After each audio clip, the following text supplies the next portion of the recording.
Tadi Pak Musa sempat mendoakan supaya saya lekas sembuh. Terima kasih Pak. Saya hanya pesan besok Bapak kalau usianya sudah 82 tahun, saya 84 Pak. Kalau sudah 82 tahun, jangan naik kuda. Nanti kalau jatuh kayak saya, enggak apa-apa. Makasih.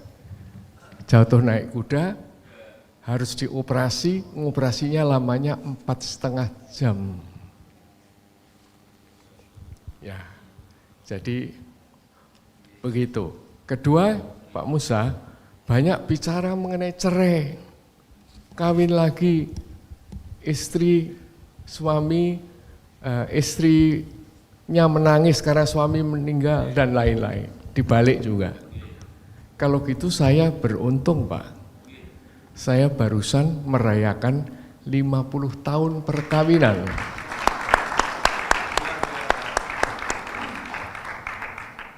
Belum 1 bulan yang lalu.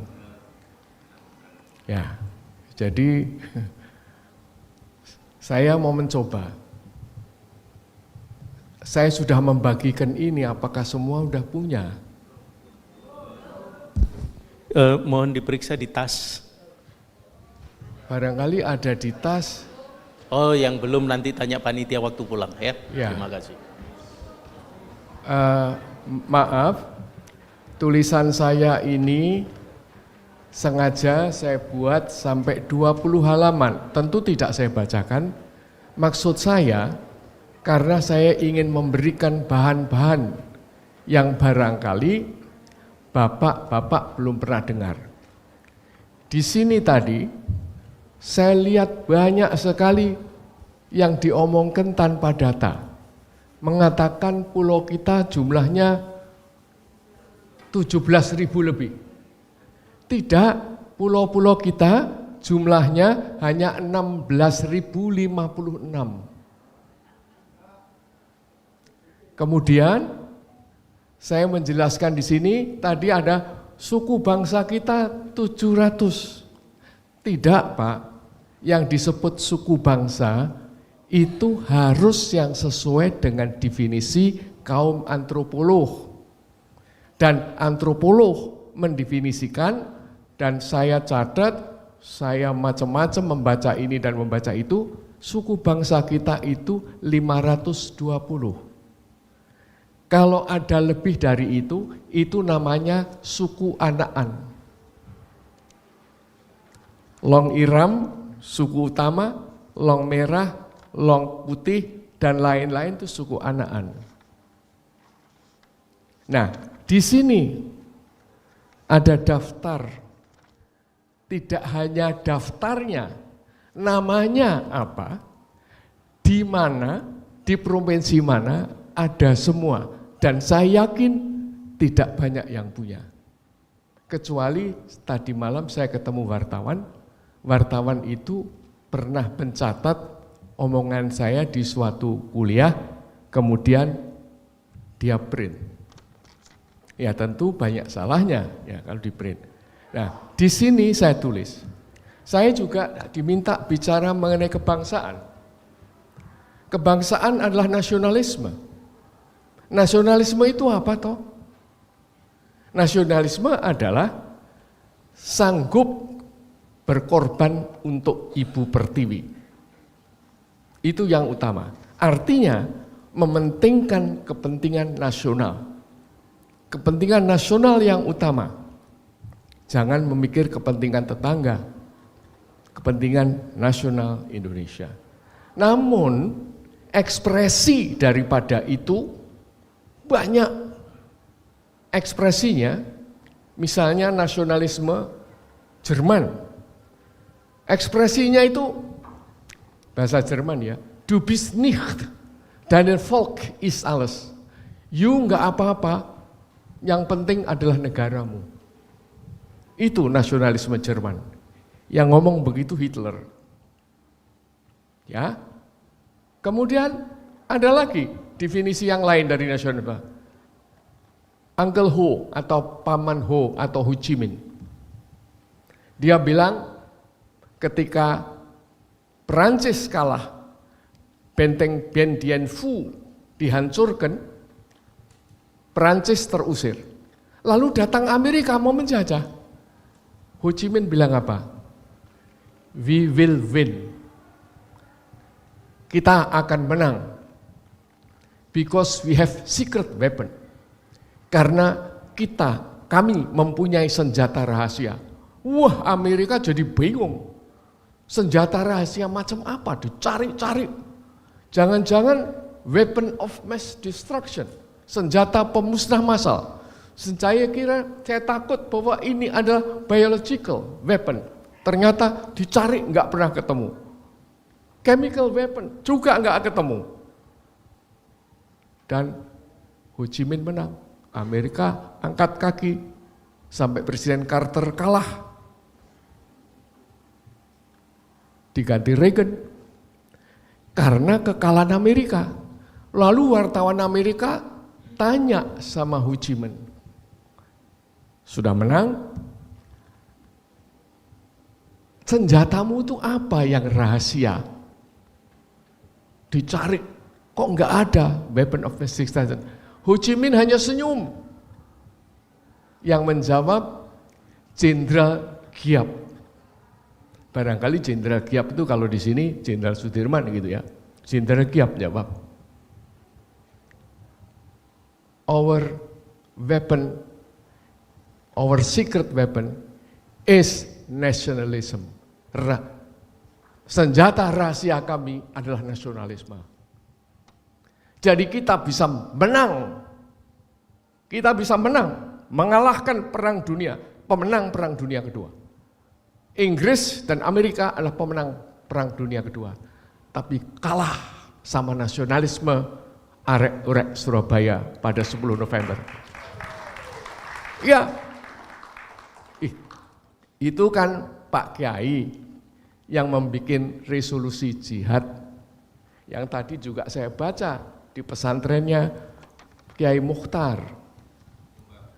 Ya, di Jombang. Saya barusan pulang dari Jombang dan bukan main. Jadi nasionalisme itu luar biasa. Kita juga punya gitu. Pak Sudirman bilang apa? Lebih baik mati menjadi debunya revolusi daripada ada di bawah tekanan, di bawah ketiak asing. Itu Jenderal Sudirman. Kakak kelas saya yang namanya Kornel Simanjuntak juga mempunyai pandangan lain apa nasionalisme itu. Dia bilang apa? Yang anak-anak sering menyanyikan, maju tak gentar. Maju tak gentar. Nah itu Kornel Simanjuntak itu. Kakak kelas saya itu. Maka saya udah umur 84 tahun, Pak. Bapak baru 76 ya? 78. Masih jauh, Pak. Ya. Jadi bukan main. Dan di sini saya kutip banyak sekali. Apa katanya? Kayak ya. Saya bacakan aja yang menarik mengenai kebangsaan.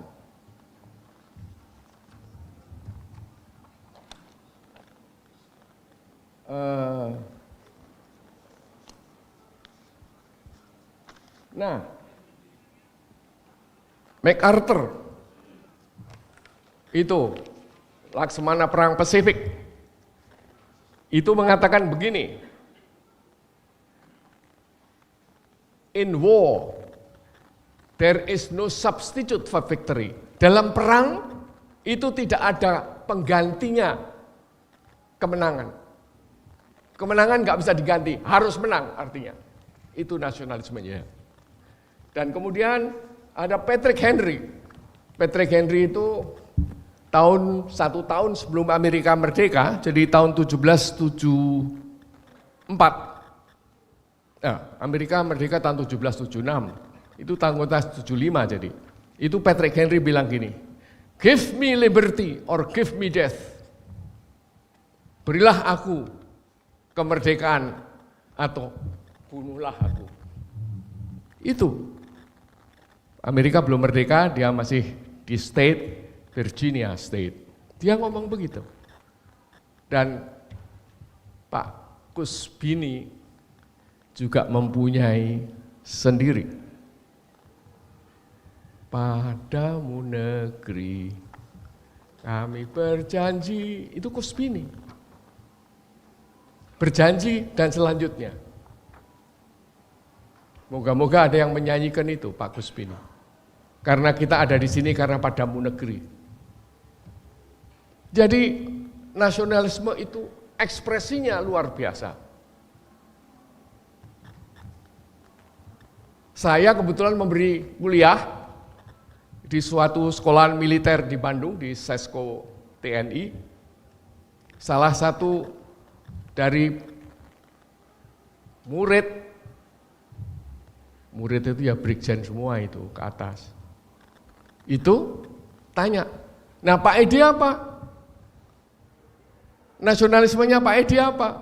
Kalau Ho Chi Minh bilang begitu, yang lain bilang begitu, Kusbini bilang begitu, Sudirman bilang begitu, Pak Edi apa? Saya orang Jawa. Saya bilang sedumuk batuk senyari bumi, pecaing dodo mutaing ludiro, sun labui takerpati. Bila aku ditoreng mukanya, artinya dipermalukan. Sejengkal tanahku dirambah, maka pecahnya dada dan tumpahnya darah, nyawa taruhannya. Nah sekarang tanah kita disewakan 190 tahun. Bukan main. Di mana nasionalismenya itu? HGU 125 tahun, 160 tahun. Bukan main. Nah, jadi sungguhnya relevansinya atau reaktualisasi tidak hanya pada Pancasila, juga pada kebangsaan. Ini berbahaya sekali. Kalau kebangsaan sampai meleset. Misalnya begini, ini kebangsaan. Sekarang ini orang bicara yang disebut, ini tidak ada di sini ya, karena ini memang tidak harus dibaca semuanya. Kita mengatakan ada bonus demografi katanya, bonus demografi. Bahwa anak-anak muda kita nanti usia bekerja akan meningkat pada tahun menjelang 2045. Ini bonus. Saya mengatakan hati-hati. Itu bonus, maksudnya bonus itu dividen. Apakah itu beban, burden? Karena anak-anak muda tadi sudah diceritakan nggak ngerti Pancasila. Anak-anak muda kita, tidak semua ya tentunya, mulai suka makanan asing. Tidak hanya asingnya, makanan asing itu kandungan dalam negerinya sedikit. Hamburger, pizza, itu kandungan asingnya barangkali 95%. Yang 5% adalah keringatnya pribumi yang jadi tukang masak. Iya, itu terjadi.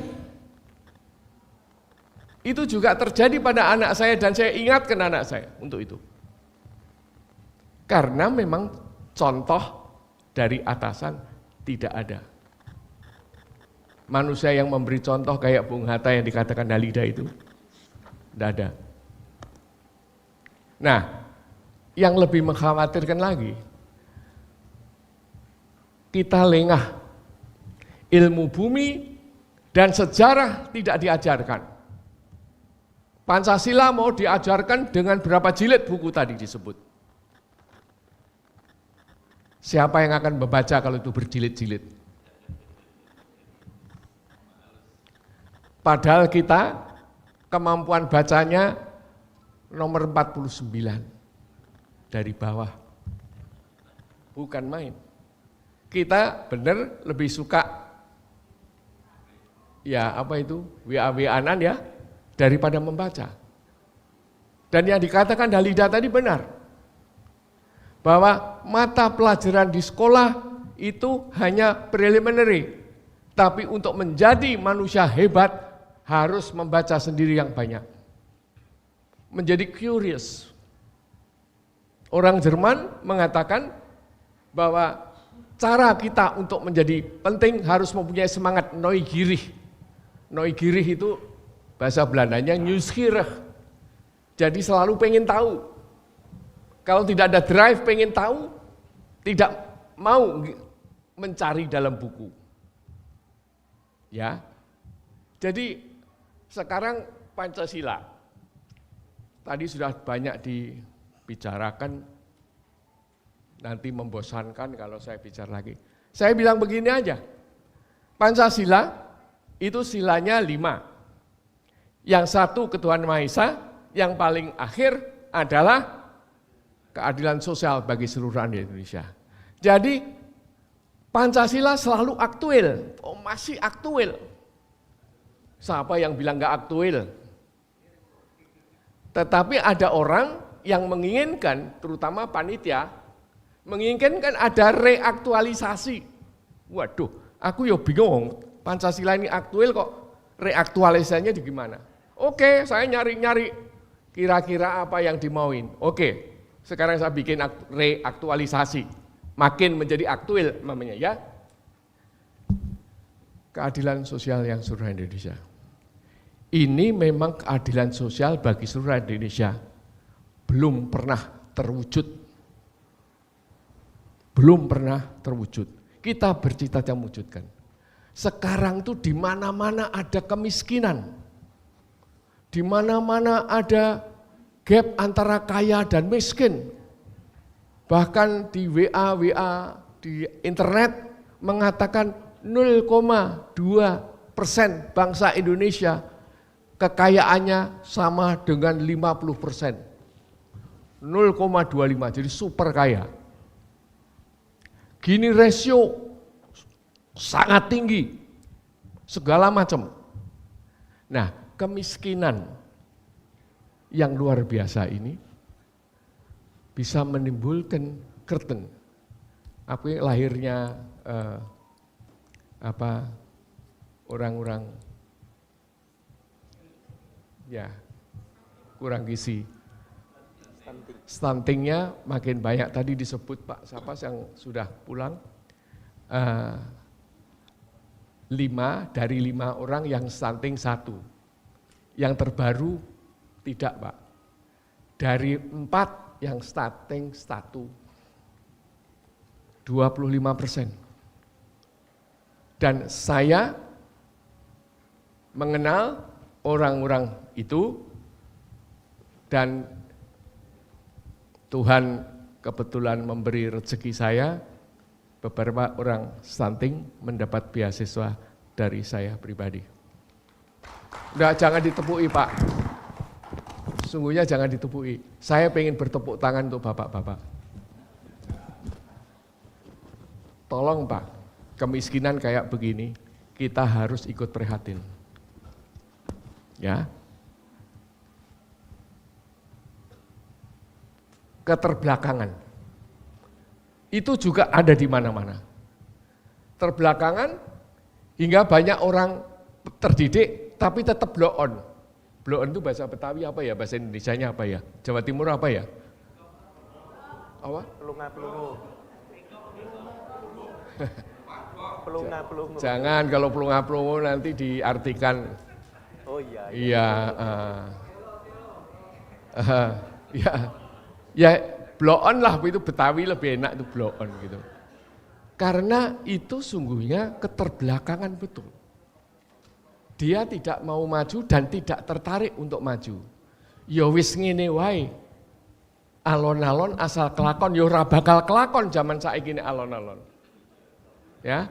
Dan ini yang bisa, ini pendidikan, Pak. Sekarang saya gabung antara kebangsaan dan Pancasila sekaligus.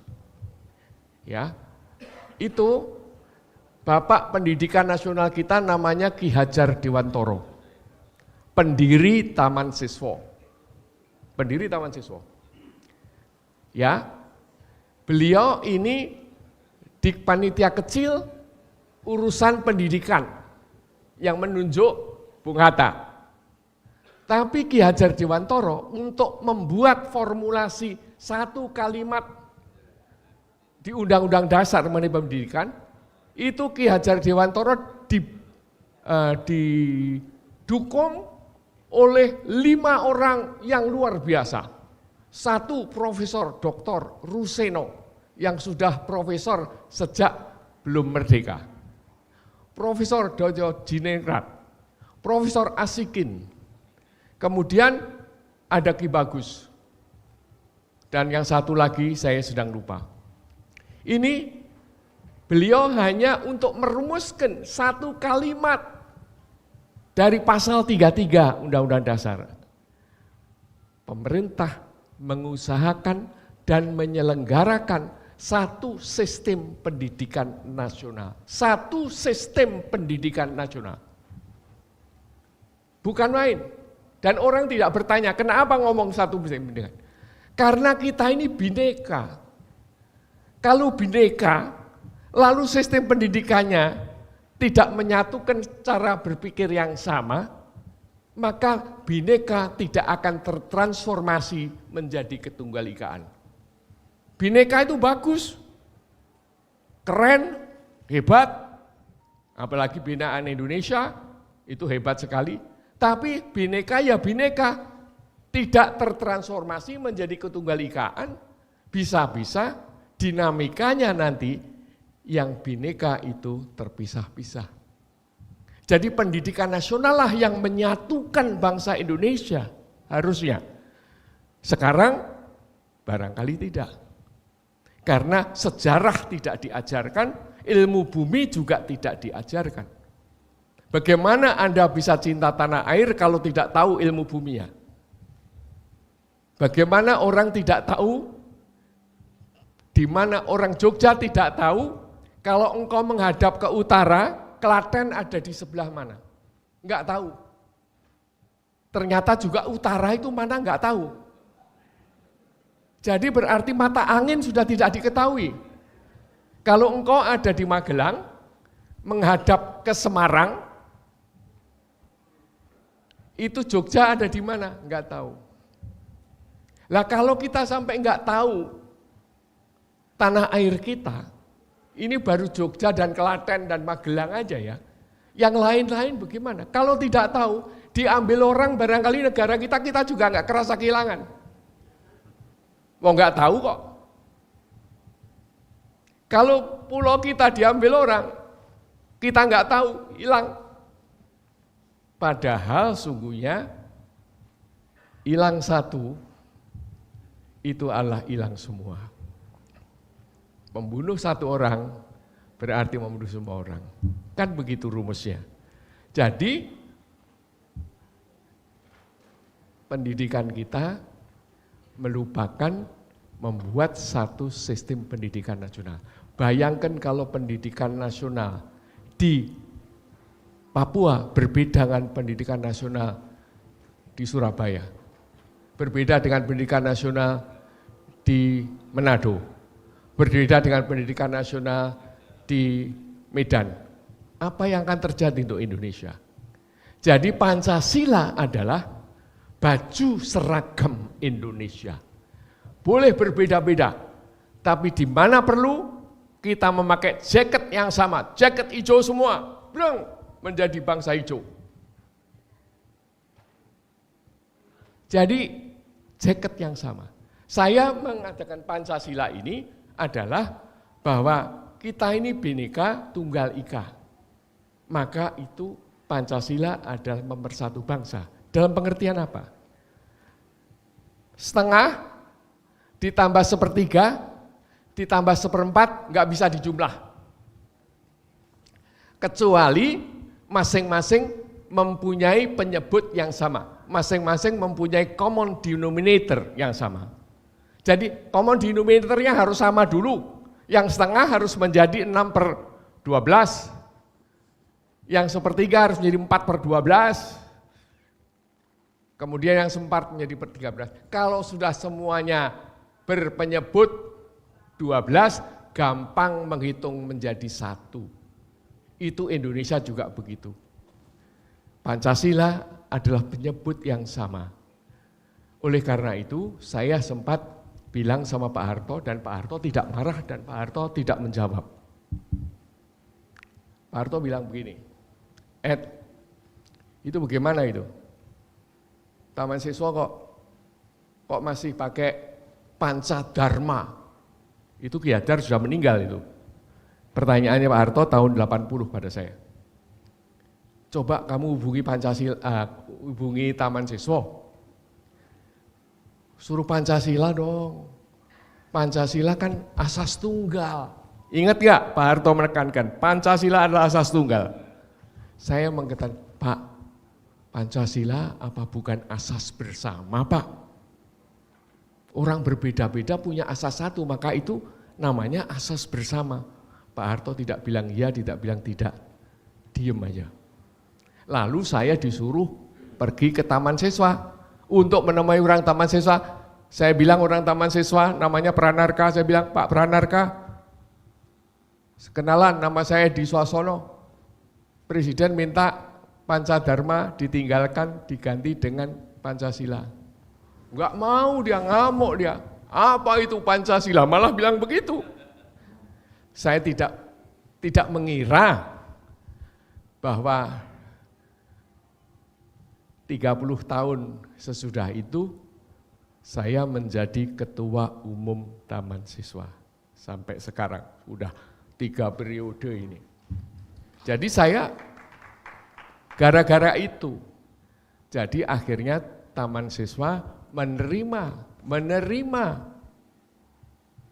Pancasila. Menerimanya tahun 83, Pak. Ya.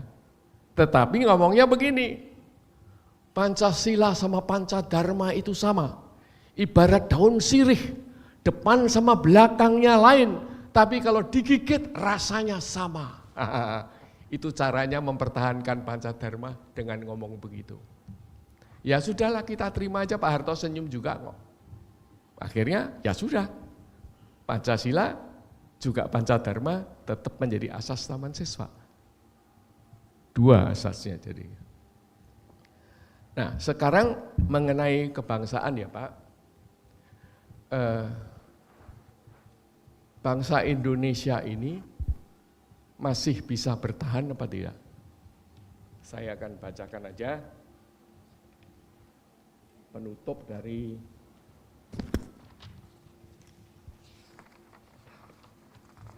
waktunya agak merah habis. Ya, kebangsaan ini di Indonesia artinya bagaimana nasionalisme, artinya kebangsaan adalah nasionalisme, bagaimana anak-anak kita mencintai Ibu Pertiwi. Jadi ini tidak bisa tidak Pak, harus dilakukan sejak awal di pendidikan. Metodenya banyak sekali. Metodenya banyak sekali untuk mengajari anak-anak cinta merah putih. Saya itu terharu. Saya tadi di Jawa Timur, di desa-desa merah putih kok lebih banyak dari di kota, bagaimana Pak? Itu terjadi. Di Jakarta saya masih melihat ada gedung-gedung yang tidak mengibarkan bendera merah putih. Barangkali di sini juga ada, barangkali tidak, saya tidak tahu. Merah putih harus nempel di dada dan ada dalam jantung kita. Dan ini pendidikan ini metodenya banyak sekali. Saya tidak akan bicara metode itu diajarkan di Taman Siswa, bagaimana untuk membuat anak itu mempunyai mindsetnya diatur supaya dia mencintai tanah airnya. Ibu Pertiwi. Indonesia itu, Bu, saya menambahkan tadi ada peta Indonesia yang digambarkan yang tembok Berlinnya bagaimana gitu kan, di mana. Ini Indonesia berbeda dengan itu. koreksi sedikit untuk tembok Berlin tadi ditulis di situ tembok Berlin runtuh tahun 1991. Yang benar adalah 1989. Kebetulan saya sedang berada di Frankfurt. Saya lagi mengajar di sana ketika tembok Berlin dihancurkan. Lalu saya mau ke Berlin Timur melihat, tidak boleh, belum waktunya, masih sangar situasinya. Tetapi kemudian saya datang lagi ke sana, saya mencoba melihat dan di perbatasan Berlin Timur dan Berlin Barat itu ada gedung gede. Ternyata itu adalah gedung musik yang besar di Berlin Timur. Di depannya ada patung besar sekali, Pak. Barangkali 2 kali, 3 kali patungnya Jenderal Sudirman yang ada di Jakarta itu. Itu patungnya Friedrich von Schiller. Friedrich von Schiller itu penyair tapi juga filsuf yang terkenal. Dan di bawah tulisan itu saya masih ingat tulisannya yang dikutip itu. Eine Epoche hat das Jahrhundert geboren, aber der große Moment findet ein kleines Geschlecht. Artinya masa besar telah melahirkan abad. Sayang di masa besar itu hanya menemukan manusia kerdil. Indonesia beruntung bahwa pada abad ke-20 kita menemukan Soekarno-Hatta sebagai orang besar. Yang Jerman ketakutan bahwa yang lahir adalah orang yang hanya orang kerdil dan yang ternyata adalah orang yang namanya Adolf Hitler. Itu orang Jerman mengartikan Adolf Hitler itu orang kecil karena membantai begitu banyak orang lain. Jadi Bapak-bapak sekalian, mari aku penutup ya. Kita Pancasila mulai dari bawah aja, keadilan sosial bagi seluruh rakyat Indonesia. Kalau kita miskin dan kita antara yang kaya dan miskin begini, maka kecemburuan sosial akan hebat sekali. Kecemburuan sosial akan hebat, akan menimbulkan pertengkaran dan barangkali perselisihan yang luar. Sekarang kita ngapain? Lalu bagaimana kalau keadilan sosial tidak terpelihara, kita bisa bermusyawarah dan bermufakat. Musyawarah dan mufakat adalah sila keempat. Kalau kita tidak bisa musyawarah dan mufakat, bagaimana kita bisa hidup bersatu? Jadi persatuan Indonesia juga tidak akan tercapai kalau tidak ada ini. Tidak ada keadilan sosial. Tapi kalau kita tidak bersatu, kita bercerai, bertengkar, bagaimana bisa ada kemanusiaan yang adil yang beradab? Kalau kemanusiaan yang adil dan beradab tidak ada, bagaimana kita bisa menganggap kita mempunyai ketuhanan yang Maha Esa? Jadi mari kita tarik dari bawah ke atas, dengan atas ke bawah. Bagaimana mereaktualisasinya? Maka kita harus mulai dari keadilan sosial bagi seluruh rakyat Indonesia, kita utamakan supaya kita bisa bermusyawarah dan mufakat dengan baik, supaya kita juga bersatu, dan kalau kita bersatu maka manusia akan tidak biadab lagi dan beradab, dan itulah ketuhanan yang Maha Esa, yang Bung Hatta menyebutnya landasan moral. Di sini saya tulis bagaimana Bung Hatta mengartikan landasan moral, tapi tidak ada waktu untuk dibacakan. Waduh, bukan main landasan moralnya. Landasan moral dari pegawai negeri kita. Manakala sekali-kali ada godaan setan, maka ada kekuatan gaib yang mengingatkan kita untuk meluruskan. Oleh karena itu, Pancasila jalan lurus itu artinya juga di samping kayak Halida itu tidak kiri, tidak kanan. Jalan yang lurus adalah jalan ketuhanan yang Maha Esa. Ihdinas sirotol mustaqim. Sirotol mustaqim, jalan yang lurus. Sekian, terima kasih. Assalamualaikum warahmatullahi wabarakatuh. Terima kasih Prof. Kalau boleh sekalian langsung naik ke sini Bu Halida juga, Pak Ali Maskan Musa. Ke sini Prof. Tanya jawab. Duduk sini. Iya.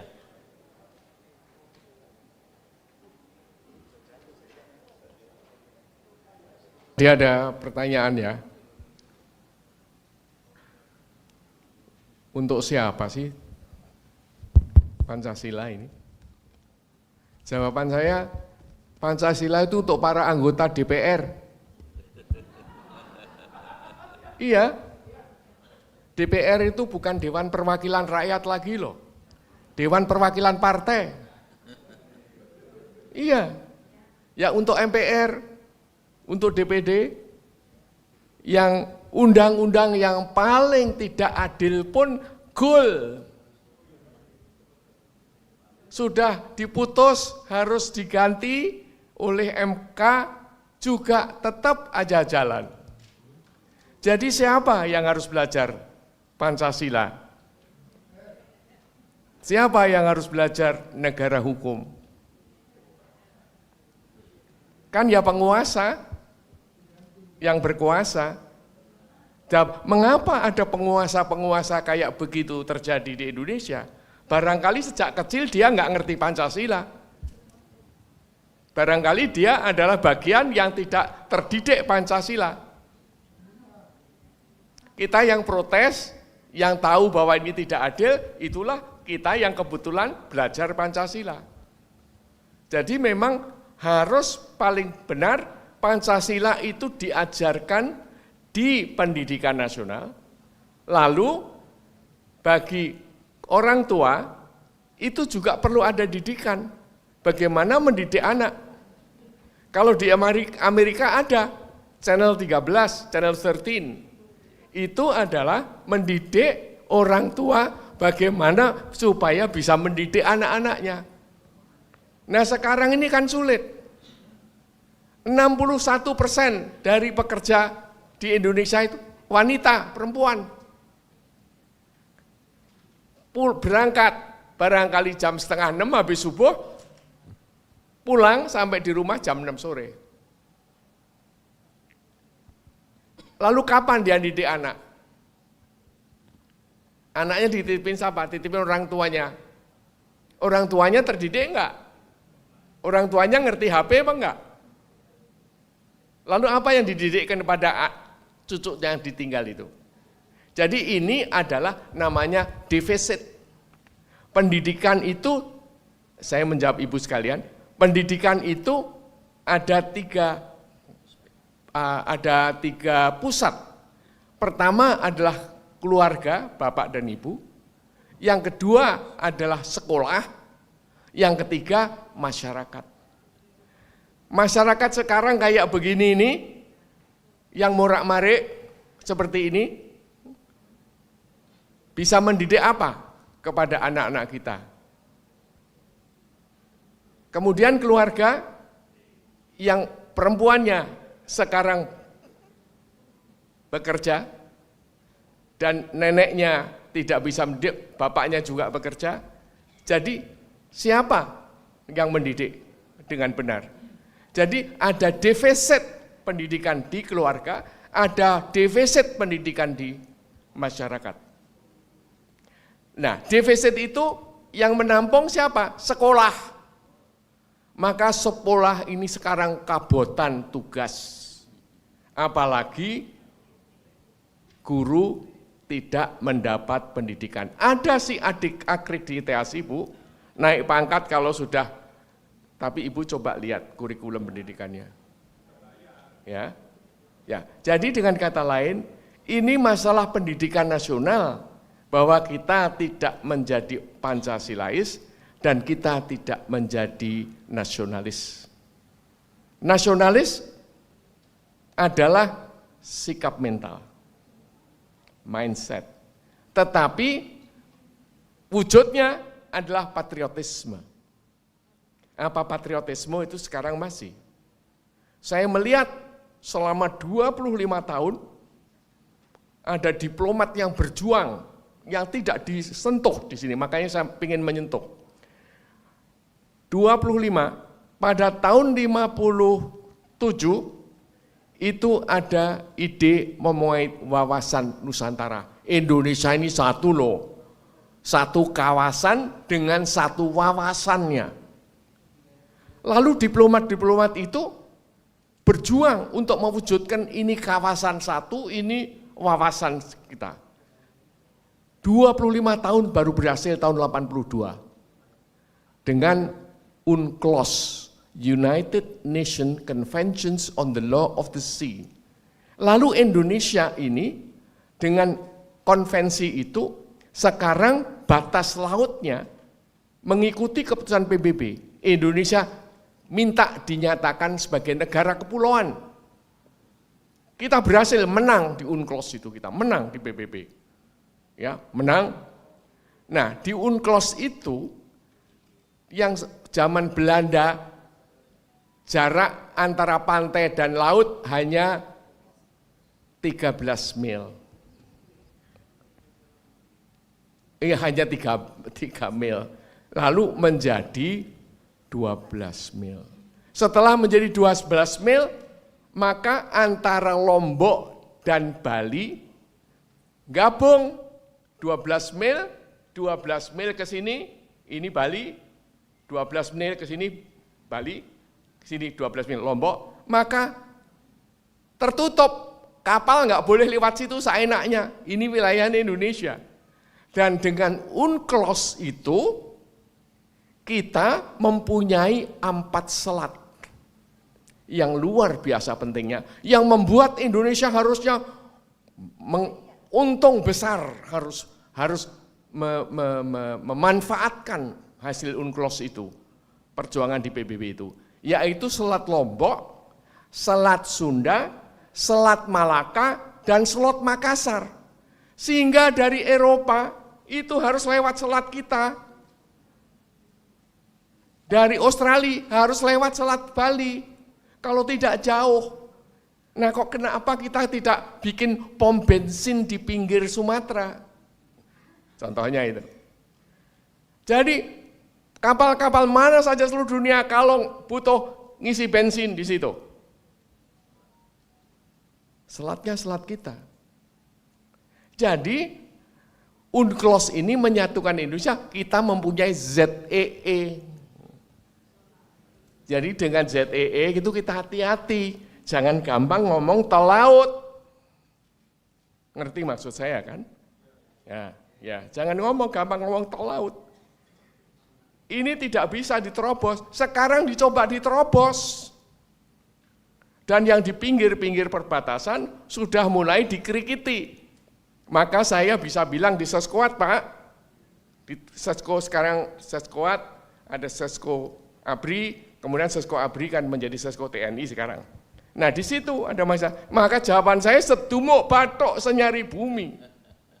Pecaing dodo wutaing ludiro sun labuita kerpati. Nah ini, semangat ini yang kebanggaan nasional ini harus diberikan kepada anak-anak kita. Kita tidak diajari ilmu bumi lagi. Itu dari Sabang sampai Merauke, itu panjangnya sama bentangannya sama dengan dari London sampai Kazakhstan. Dari Miangas sampai Rote itu bentangannya sama dengan dari Kiev sampai Kairo. Jadi negara besar. Kalau di Eropa sudah lewat berapa perdana menteri, udah lewat berapa presiden. Di Indonesia cuma 1 presidennya. Hebat. Oleh karena itu presiden Indonesia dibutuhkan orang pinter. Orang pinter. Orang yang berkemampuan. Orang yang tahu Indonesia itu 16.056 pulau. Orang yang tahu bahwa Indonesia itu ribuan pulau itu disatukan, bukan dipisahkan, disatukan oleh lautan. Nah, cara pandang begitu Itu membuat kita berhati-hati menjaga Republik Indonesia ini. Nah, saya yang dari Seskuad tadi, yang bekas murid saya, Pak Yudhoyono juga bekasmu. Masih murid, bukan bekas, Pak. Oh ya, masih murid ya, Pak Yudhoyono juga bekas murid saya. Pak Tri Sutrisno juga bekas murid saya. Saya mengajar di Seskuad sejak tahun 72 sampai 2000 sekian. Jadi saya capek mengajar Jakarta Bandung, capek. Ya, ini sungguhnya marilah kita sadar mendidik anak kita bangga dengan Indonesia yang kekayaannya melimpah, yang sejak sebelum pra-VOC sudah diincer oleh Portugis, sudah diincer saking kayanya. Nah, sekarang nikel kita dijual murah. Padahal nikel itu sekarang baru diketahui nikel itu hebat sekali dan dibutuhkan sekali untuk listrik dan untuk lain-lain. Kenapa kok dijual harganya nikel itu di Shanghai aja 80 $80. Kenapa hanya dijual $34? Ya ini kan keanehan.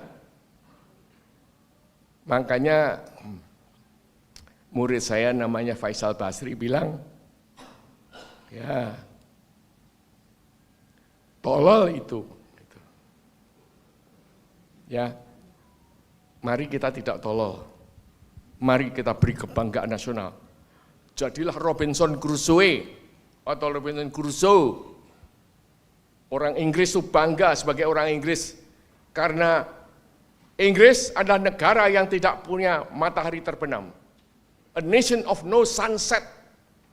Tidak punya matahari terbenam. Terbenam di laut, terbenam di Makau, terbit di London. Terbenam di London, terbit di Ottawa. Bangga. Siapa yang menguasai lautan, itulah yang menguasai dunia. Inggris menguasai lautan. Jadi, kita harus kasih kebanggaan supaya anak kita tidak minderwaardig. Minderwaardig apa ya? Rendah diri ya, rendah diri, minderwaardig. Itulah sebabnya Bung Hatta menulis mencerdaskan kehidupan bangsa. Yang pada waktu itu termasuk Pak Ruseno itu tanya mencerdaskan apa tuh kok mencerdaskan? Karena waktu itu bahasa Melayu kan kita semua belum bisa. Saking belum bisanya kalau ada bahasa Melayu yang meragukan mereka sendiri dalam kurung bahasa Jerman supaya tidak salah. Jadi perkataan Vertretungsorgan des Willens des Stadtvolkes bahasa Jerman itu adalah untuk memberi penjelasan artinya ini loh. Ya, jadi inilah kehendak seluruh rakyat Indonesia gitu ya. Kehendak rakyat seluruh Indonesia, tapi kehendaknya itu mangkak benar gitu. Maka ditulis bahasa Jermannya. Bahkan ada perkataan supel, karena perkataan supel itu apa sih? Fleksibel, nggak enak. Supel aja, ada bahasa Belanda supel di situ. Nah, jadi saudara sekalian, Bu, di samping kita perkenalkan Pancasila, kasih kebanggaan nasional pada anak-anak kita bangsa besar. Merah putih berkibar dari Sabang sampai Merauke, dari London sampai Kazakhstan. Bukan main kan? Dan ini memang berkibar betul. Terima kasih. Terima kasih. Prof Ali, 5 menit ya.